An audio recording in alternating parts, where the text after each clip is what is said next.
Okay, I'm gonna go ahead and start the webinar and let our participants in.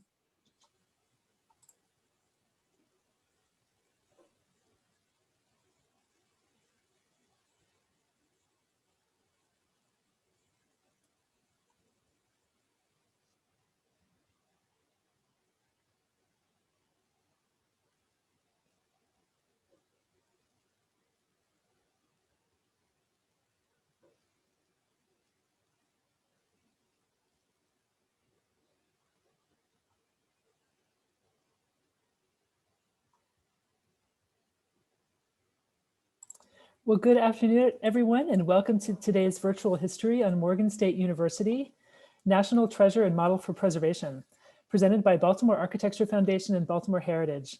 I'm Kathleen Lane, Executive Director of Baltimore Architecture Foundation.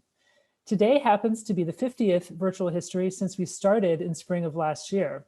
We thank everyone who donated to today's program and over this past year. Your support has been vital to our organizations during this difficult time. Before we begin, a few announcements. Next Friday, please join us for a presentation on Baltimore's Peabody Library, one of the most beautiful libraries in the world. And the greatest hits of Baltimore architecture keep coming the following week with a virtual history about the design of Camden Yards, one of the great ballparks. I'd like to welcome 2021 Baltimore Architecture Foundation President Joe Salucci to introduce today's program. Joe? Thank you, Kathleen. It is my great pleasure to introduce today's presenter, Dale Green, Professor of Architecture and Lead Faculty for Historic Preservation at Morgan State University School of Architecture and Planning. Professor Green's history with Morgan goes way back. He is a descendant of Reverend Samuel Green Jr., a visionary founder of the university. Dale is a Morgan alumnus, an inaugural student of Morgan's undergraduate architecture program, which celebrates its 20th anniversary this year. His education continued with a Master's of Architecture from the University of Illinois at Urbana-Champaign.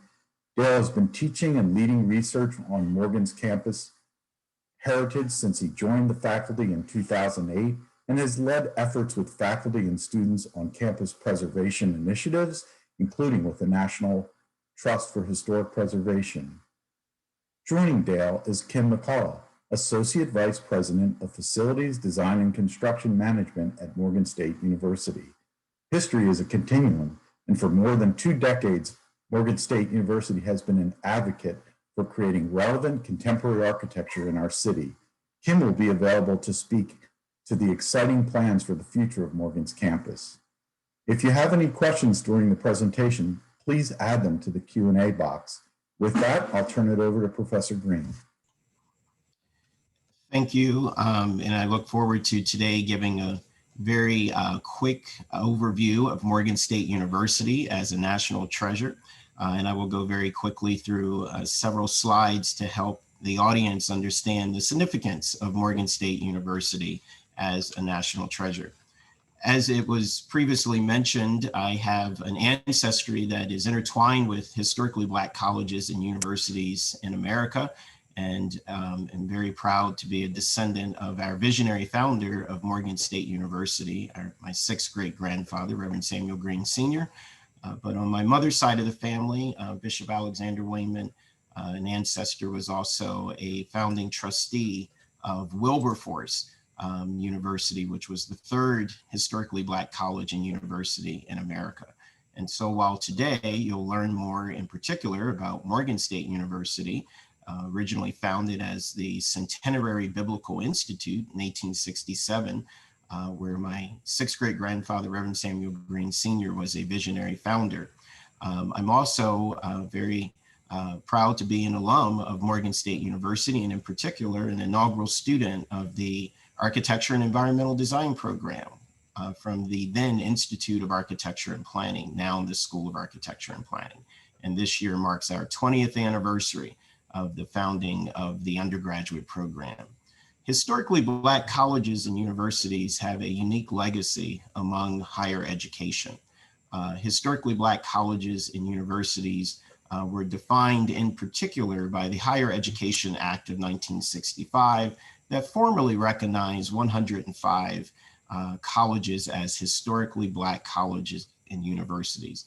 These were institutions that were founded by and large prior to the Civil War and following the Civil War.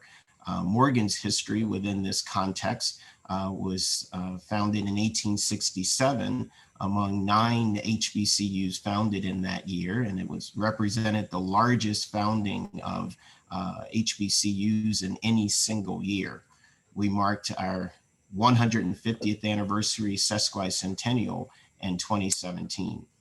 Our history and our roots really began with the 1787 founding of the Colored Methodist Society in Baltimore, Maryland, and through the efforts of free Blacks like Caleb Hyland and Jacob Forty, who were early churchmen that led to the establishment of the Sharp Street Methodist Episcopal Church, where Morgan's early visionary founders originally convened to prepare the plans for this historically Black college and university that we know now today as Morgan State University. In 1864, in particular, when Maryland was preparing to sign the Emancipation Proclamation, 5 visionary founders of Morgan State University, 5 formerly enslaved African-American men, convened to create the plans that would ultimately lead to the formation of the Centenary Biblical Institute. And they met 3 days prior to Maryland signing the Emancipation Proclamation in the state of Maryland on November 1st, 1864. And from there, these visionary founders continued to work with the Methodist community, in particular the white members, to provide the financial resources to ultimately institute this. And on Christmas Day in 1866, those white members convened to sanction the new efforts for the Centenary Biblical Institute. And by April 30th of 1867, the first group of students met in the basement of the Sharp Street Methodist Episcopal Church. And on November 27th, 1867, the Centenary Biblical Institute was officially incorporated in the city of Baltimore courts. And so from 1867 to present, Morgan State University has continued as a historically Black college and university proper in the city of Baltimore and situated within the context of the state of Maryland. In its initial years from 1867 to 1890, it was known as the Centenary Biblical Institute, and it further journeyed to 1890, becoming Maryland's first 4-year liberal arts college when it was renamed in honor of benefactor Reverend Littleton Morgan. And then in 1939, it was purchased by the state of Maryland and became Morgan State College. And in 1975, the state legislature elevated Morgan State College to university status and has been Morgan State University since 1975.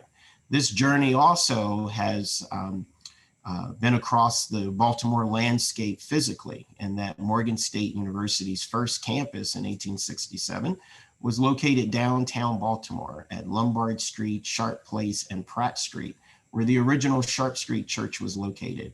And those early students met in the basement of the Sharp Street Church and continued classes there from 1867 to 1872. That building is no longer standing. Morgan's first formal purchase of a building for its campus was in 1869 when it bought the Peyton property in a community known as Gallo Hills. Today, most persons would know that area as the Mercy Hospital, and it was located at 44 East Saratoga Street. And they remained there until 1890. That building is no longer standing. And then Morgan journeyed to Old West Baltimore in the corner of Edmondson and Fulton Avenue when it purchased property from Reverend John Goucher in 1879 and built a building that Frank Davis, Baltimore architect, designed and remained at that location until 1918 when Andrew Carnegie's conditional gift set Morgan about finding a new site. During these times, Morgan also created a satellite and branch campus on Maryland's Eastern Shore, which was then known as the Delaware Conference Academy, also known as the Princess Anne branch of the Centenary Biblical Institute.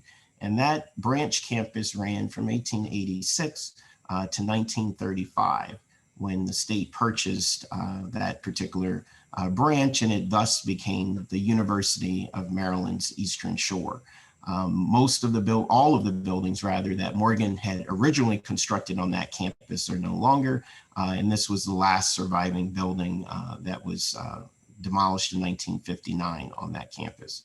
And then Morgan created a branch campus in Lynchburg, Virginia in 1891 that ran until 1917, when a tragic fire destroyed that campus, and the students from there were moved to the Baltimore campus, where the new site at the corner of Hillen and Cold Spring Lane, which is the site that Morgan presently occupies.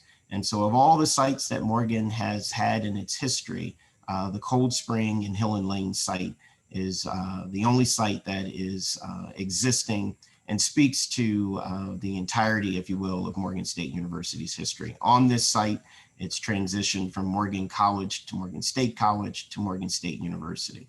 The original 65 acres of land that was purchased, formerly known as the Ivy Mill and Farm, was a historic stone quarry where the chief crop was referred to as the Baltimore Gneiss. Many of those stones were used to build buildings on Morgan's campus and in many areas throughout. One such building that was a pre-existing building on the campus belonging to the Ivy Mill and Farm was this structure, which once served as the Ivy Hotel. Morgan, upon purchasing the property, adaptively reused this building for the purposes of Washington Hall, named in honor of the African American Conference of the Methodist Church. In addition to assuming the new ownership of the Ivy Mill and Farm in the area, which would have then been considered Baltimore County and later annexed into the city, the university underwent a significant amount of racial tension. These articles and respective headlines record race issue up to court, object to Negro College, Laurelville up in arms. But most importantly, Morgan College is again court victor.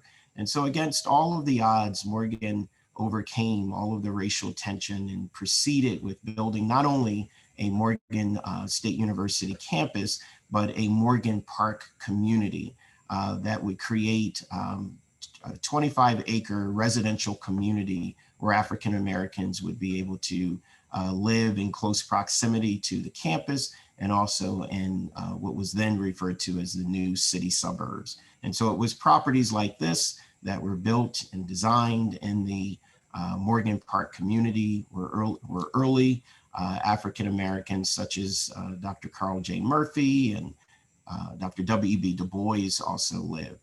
The first building that Morgan constructed on the campus proper was the Andrew Carnegie Hall, satisfying the conditional grant that was gifted to the university when it was still located at Edmondson and Fulton. And Andrew Carnegie extended his New York architect, Edward Tilden, to design this building on Morgan State's campus, and it was completed in 1919. He further extended his architect to design the Charles Baldwin Hall, which is a residential dormitory and is Morgan's oldest residential dormitory still in use. And Edward Tilden designed this building as well. The original campus and quad area was originally the stone, the quarry stone rather, the stone quarry's original quad. And so Morgan adaptively reused that setting and repurposed it as the academic quad. And so where all of the current buildings that form the academic quad are situated, historically, there were farm buildings that were associated with the Ivy Mill and Farm, and you drove onto the original campus. Morgan further transitioned as an institution when Donald Gaines Murray, a Black resident, was refused admittance into the University of Maryland's law school and filed a lawsuit in 1935. It was Judge Morris A. Soper, a chairman of Morgan's College Board, who became the chairman of the Maryland State Commission on African American Higher Education in 1935 to 39, that really paved the way for Morgan College, a private institution, to become Morgan State College, a public institution. And in 1937, Dr. Dwight Oliver Wendell Holmes was inaugurated as the first African-American president.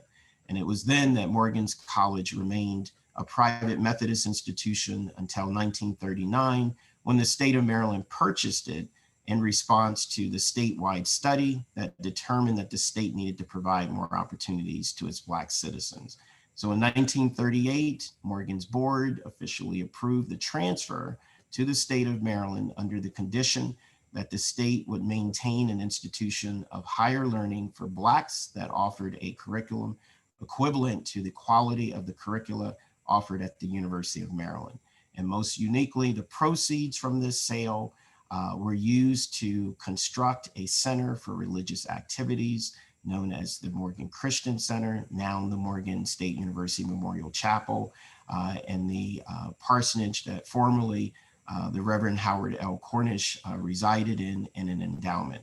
And these efforts were used to preserve the religious roots of Morgan College, founded in 1867 as a Centenary Biblical Institute, as they transitioned from a 72-year period as a private college to its future as a state institution. And so this Morgan State University Memorial Chapel, which was originally built in 1941, remains as our tangible reminder of the spiritual roots that Morgan State University has as being founded in 1867 as the Centenary Biblical Institute. They hired African-American architect Albert Cassell to design this building, and it was built on the property of Reverend Dr. M.J. Naylor, who was a former pastor of the Sharp Street Methodist Episcopal Church. During this same time, the first African-American president of Morgan, Dr. Dwight Oliver Wendell Holmes, was creating the first master plan of Morgan State University's campus, and the Holmes Hall, bearing his name, became the iconic building on the campus and the first clock tower, serving as one of the character-defining features and organizing elements of the campus.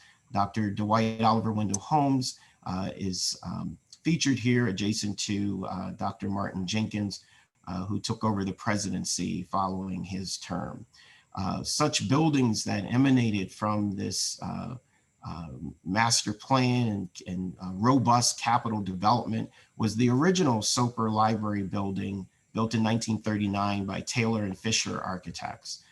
Tubman Hall in 1940 by Albert Cassell, architect. Truth Hall by Taylor Fisher in 1946. The Memorial Refectory in 1949 by Taylor and Fisher. Hurt Gymnasium by Taylor and Fisher. Cummings Hall in 1952 by Gaudreau.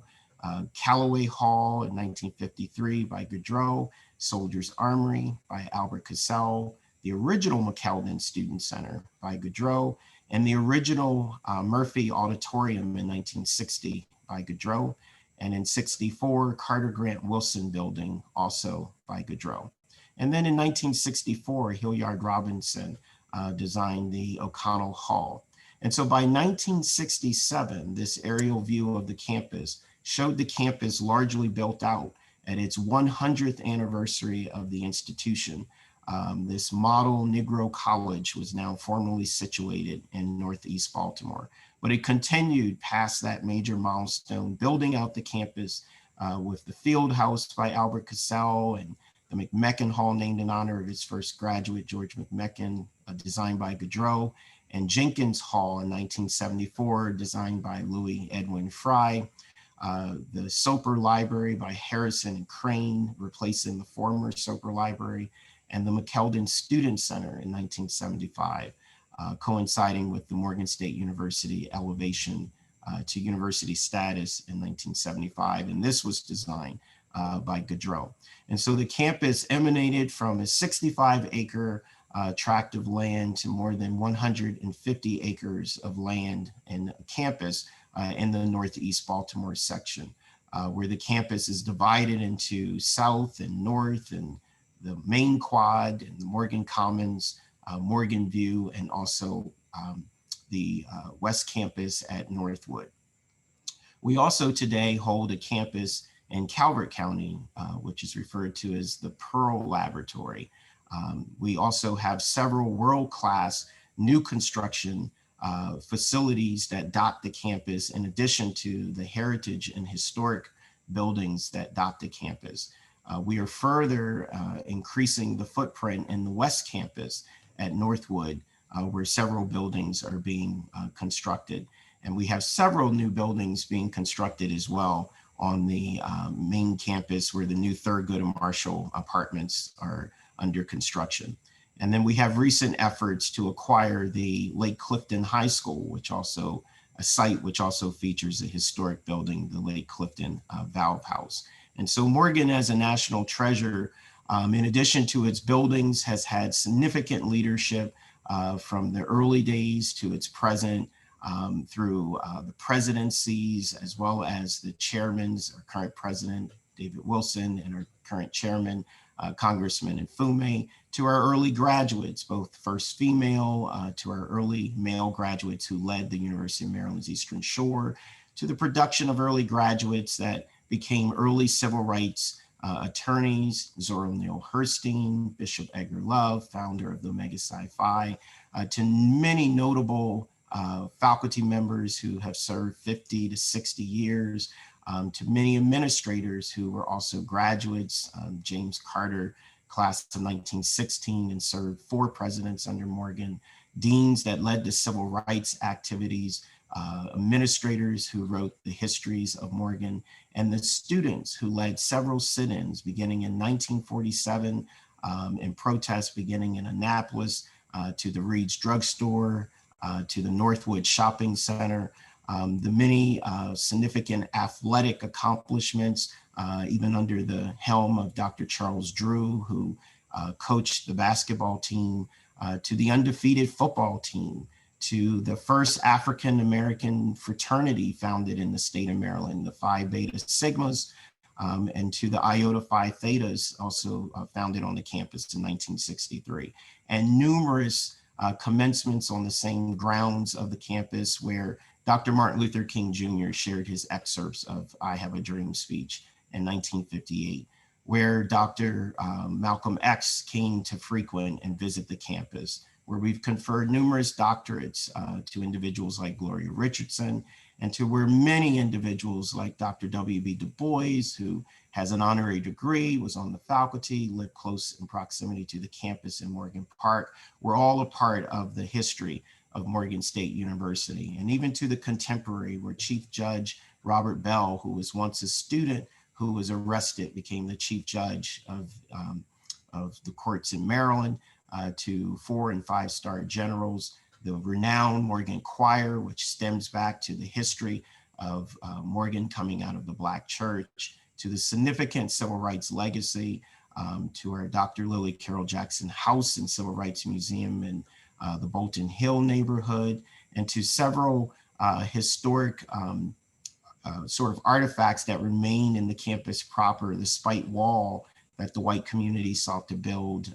in opposition of Morgan, the presidential desk, the Frederick Douglass statue by James E. Lewis, the Hans Schuler relief bronze from 1952, the 1954 Negro College mural, the Susie Carr Love Chapel, McMecken Hall in honor of our first Black graduate, and then a whole legacy of African-American architects who have designed buildings on the campus at Morgan State University, and more than 50,000 graduates who have also come through Morgan State. And so all of that history, both in buildings and in individuals, contributed to the designation of the national treasure 5 years ago in 2016, where Morgan would become a national model for HBCUs to preserve campus and its heritage, and that this partnership would demonstrate the preservation can be a springboard for growth, and we could expand the scope of preservation to be more inclusive and develop a replicable campus heritage stewardship plan. And so through this process, we've been planning to ensure the preservation of the campus's heritage, and we've had numerous events such as the National Park Service's workshop. We've worked to restore the chapel, which had once fallen into neglect. We've engaged our students into all the preservation efforts. We've listed buildings on the National Register. We've incorporated within our master plan historic preservation. We've established courses that train our students in preservation and heritage. We've been addressing our derelict and vacant buildings to look at different programs for them. And then we've incorporated our students in the documentation process of various buildings. We were one of the first agencies to do a campus-wide documentation. And we've had several exhibits of the history pictorially of Maryland, of Morgan State University rather, and we've convened the Architecture of HBCUs conference on the campus. We received a grant from the Maryland Commission on African American History and Culture for the establishment of 3 HSRs for Holmes, Carnegie, and the Chapel. We held a year-long 150th anniversary. C-SPAN recorded a historical lecture. We established a Touching in History, Preservation and Practice program. We've had our students involved physically with the work on the campus. We've won awards for the preservation efforts. We've received grants from the National Park Service to preserve the campus. And most recently, we received the 2021 HBCU Campus and Cultural Heritage Stewardship Grant. We were one of 8 HBCUs in the country to receive this award to create a stewardship plan for Morgan State University and to ensure that our students continue to have employment opportunities. And so Morgan's purpose and Morgan's progress, Morgan's promise through all of this history and the national treasure, as well as the inheritance that Morgan and the greater community is afforded through this, are all a part of the national treasure designation and our work as we continue to go forward, because Morgan has always mattered. And so with that, I will pause and take questions from the audience.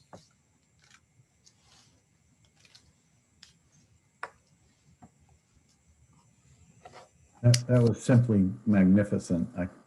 The depth and the conciseness, Dale. I wanted to read a couple questions from the comment box from Lisa. Where can I find more information about the master plan and architectural design of the campus? Yes, so there are a couple places where there is information in the public domain.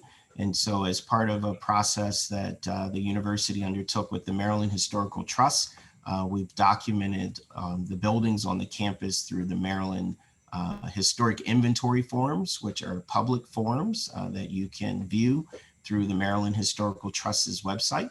And you can pull up more information about each of the respective buildings. In addition to that, you can visit the Morgan State University's website and gather more information through the sesquicentennial history publications that were also produced. A second question from David. The clock tower building looks to me like an attempt to imitate Johns Hopkins Gilman Hall just a few miles away. Is this aspirational or coincidental?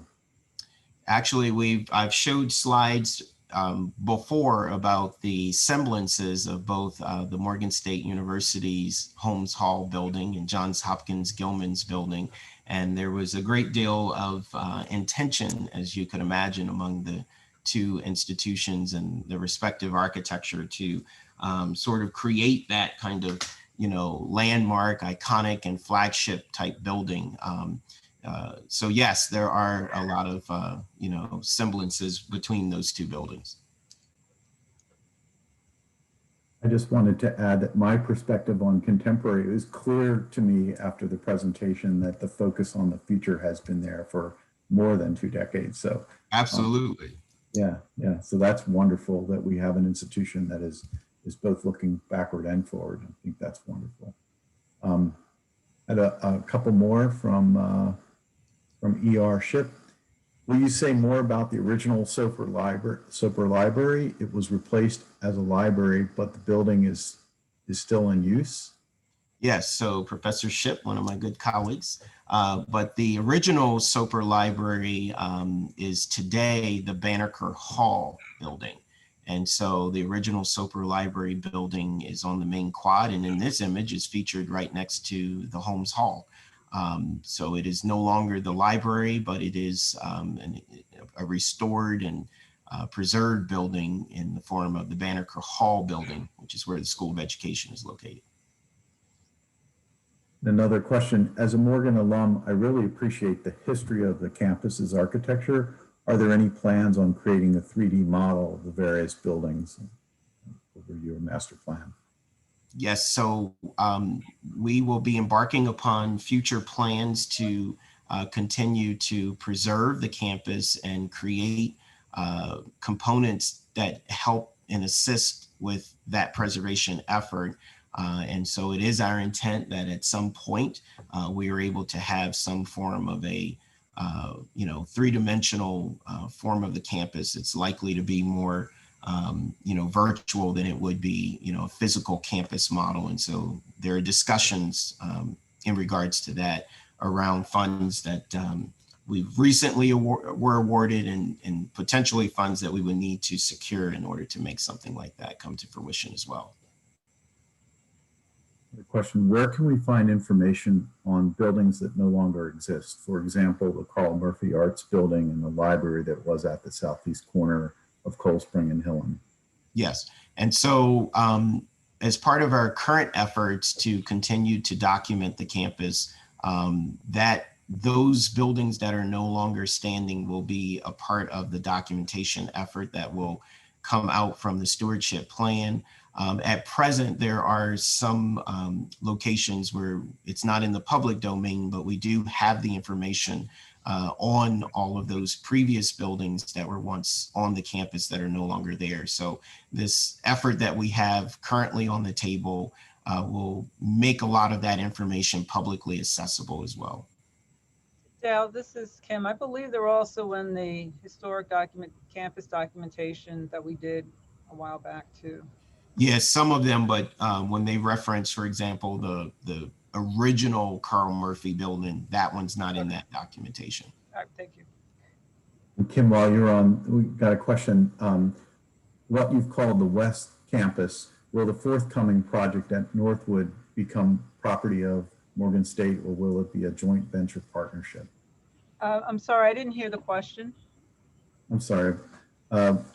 It's what you've called West Campus. Will the forthcoming project at Northwood become property of the Morgan State, or will it be a joint venture partnership? If you're talking about the public safety building, we will own the building, but we are leasing the land that the building is sitting on for 99 years. We currently own West Campus, which consists of the Earl G. Gray School of Business and Jenkins Behavioral and Social Sciences building. So those we already own. In the public safety building, we will have a 99-year lease for the property. Another question. Thank you so much, or comment. Thank you so much. What was the truth hall used to determine? Used to determine. I'm trying to follow and understand that question a little bit. Yeah, me too. Somebody put a link for them. Truth Hall was named in honor of Sojourner Truth, if that helps, and was previously, it was originally built as a dormitory and then was converted into an administration building. So if that helps provide any context. And Kenneth wanted us to mention that architect Anthony Johns, under whose leadership Morgan State School of Architecture received accreditation, which is merited.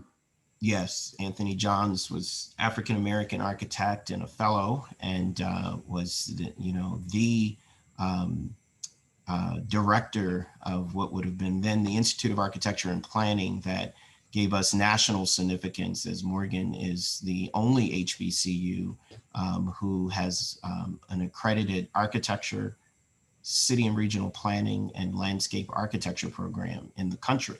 And that happened under the auspices of Anthony Johns, who was the then director. Absolutely. He'll be further recognized under the 20th anniversary for the undergraduate program as we go forward as well. a number of people using both the chat and the Q&A, so we'll take a few more and then wrap it up. Here's a future one. What is the planned use for the Clifton High School? Yeah, I'll answer that one. Once we finish assembling all the property, we will be hiring a master developer to help us with planning out the entire site. Our initial efforts will be to demolish the existing high school, but in the same time, starting to preserve the valve house for a future use that is undetermined at this time. We're looking to expand campus, putting I'm gonna call it right now, a multi-purpose convocation, athletic, educational building.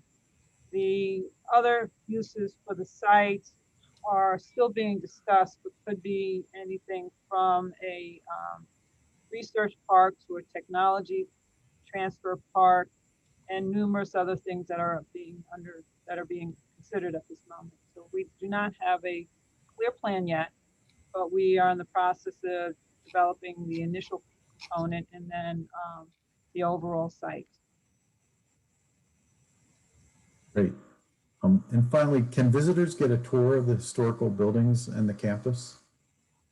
Yes, I know that when we get requests for individuals who want to tour the historic campus as a result of the National Treasure, we do lead those tours. I've led a lot of them, so we could arrange that. But we should qualify. Campus isn't quite open yet, so you'll. Oh, right, yeah. Buildings are open. You're right. Yes, new era now. We have to. You're free to walk around on the exterior portions of it, but not through the buildings at this junction. Soon to open though. Well, this has been a fabulous presentation. I want to finally thank Professor Green and Kim for joining us today. And it's just so fabulous to, as an architect in town too, to have such a wonderful institution supporting both our only school of architecture in town and, and the great work that is being sponsored by Morgan. So thank you all, and thank the audience for coming. And we think these presentations are fantastic and quick during lunch, so everybody can join in. But thanks, everyone.